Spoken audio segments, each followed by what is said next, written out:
Well, from bad boys to Muslims, a growing number of rap artists are leaving the bad boy hip-hop lifestyle for a more spiritual one. The Canadian Dawah Association says an increasing number of rappers this year embraced Islam or acknowledged they previously embraced Islam. Among the names, Busta Rhymes, Loon, Napoleon, Castro and Raekwon. Well, Amir Junaid Muhaddith, better known by his stage name Loon, is one artist hoping to change the lyrics and message of rap following his own religious conversion. Loon was part of P Diddys' Bad Boy Records. He accepted Islam in 2008 on a tour in Dubai. He joins me now from Saudi Arabia, where he's just finished performing an Umrah or minor religious pilgrimage. Thanks so much for joining us. You kind of look a little bit different to me today than how we've been seeing you in those pop videos. Is Loon still in there somewhere? Nah. Loon is working his way out of my system, you know. Just happy to be, you know, accepting Islam and finding the peace of mind that I was always searching for in the music business. And it was very difficult to find this place in my life now, but thanks to Islam, I've been able to, you know, complete my search, and now I'm very much at peace. So I take it you're no longer a bad boy? No, bad boy days are over. Now I'm what you call a good boy. All right, I want to forgive me for taking our viewers back to a little bit of the bad boy Loon days. I want to just play a piece of your music here, just to refresh everyone's memory of how Loon used to look like. Yo, I done met a lot of women in my lifetime, but see, it's not a lot of women that got the right mind. I done had pretty chicks with all the right features, and hood rat chicks that only rock sneakers, cell phones and beepers, and know how to treat you. You break a heart, she'll walk out and leave you.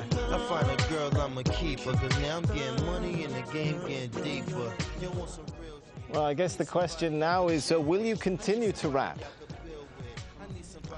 Well, right now I'm very much focusing on, you know, studying Islam and becoming more knowledgeable of the deen, because, you know, being in a position of influence, you know, I have to be able to, you know, protect myself in ways, you know, the media sometimes, you know, try to use these transitions that artists make and try to make it, you know, saying an opportunity to make a mockery of Islam or whatever faith a person might choose. So I'm, you know, very much an advocate of trying to study the deen and become more knowledgeable of Islam.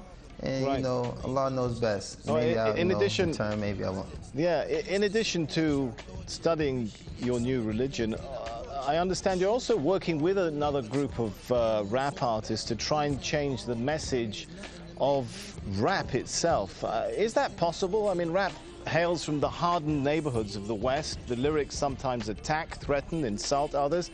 Can rap be rap without all of that? Well, that's something I think all of us as artists who, you know, saying accepted Islam are struggling with, because it's a very, very fine line. You know, saying with me, I actually really love the music, but it's the lifestyle that's really the bad influence. You know, the music sometimes can be geared towards things that influence people to do positive things, but the actual, you know, part that deters people from, you know, practicing their faith or concentrating on positive things is really the lifestyle.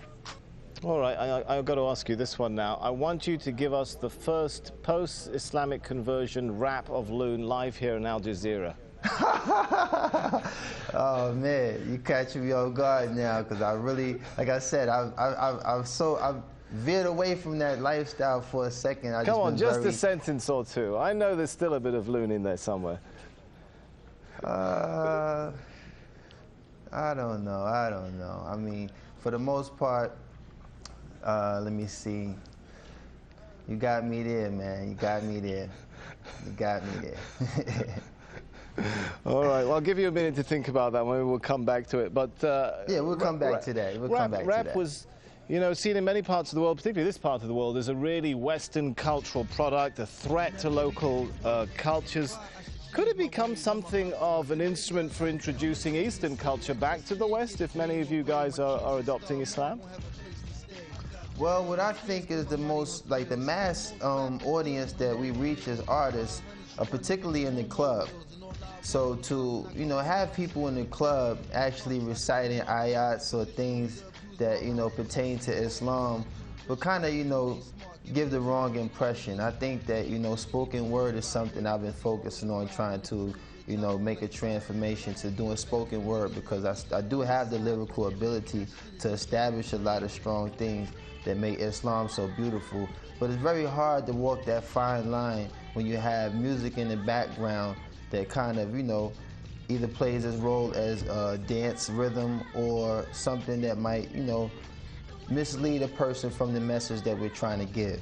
So, you know, like I said, there's a lot of artists that's in the position that I am, and we're trying to, you know, find that fine line without offending anyone or causing any harm to anyone who might be influenced by the negative aspect of music. And we're just trying to really focus on, you know, walking that fine line and being able to be a benefit to those who like music versus being a contributor to the negative side. All right, we're running short on time, but we have still got about a minute left, so I'm going to come back to my question. Any ideas come to mind now for that live rap for us before we go? Oh, man. Man, you put me on the spot. Well, like I said, I haven't really prepared myself for that aspect. I was really thinking of, you know, trying to be more of an influence of telling people that, you know, it's such a beautiful conversion to accept Islam. And I haven't really entertained incorporating music into this transition yet. Like I said, I've been just trying to focus on being very knowledgeable of the deen, and, you know, focus on, right, you know, all the beautiful things that's taken place in my life these past 7 months. I've accepted Islam, and a lot of sacrifices that I've made to move away from that lifestyle. Allah has definitely blessed me with a beautiful replacement, and I'm just so, like, grateful to have that working in my life right now. All right, I just really haven't been geared to it. We're out of time. Thanks so much for talking to us. Loon, who was internationally known on the microphone and thought all he needed was a wife at home, now discovers he needs to enter the religion zone. How's that for a bit of a rap there? Obviously, I should stick to a Korean tone. Man, you better than me. You better than me, man.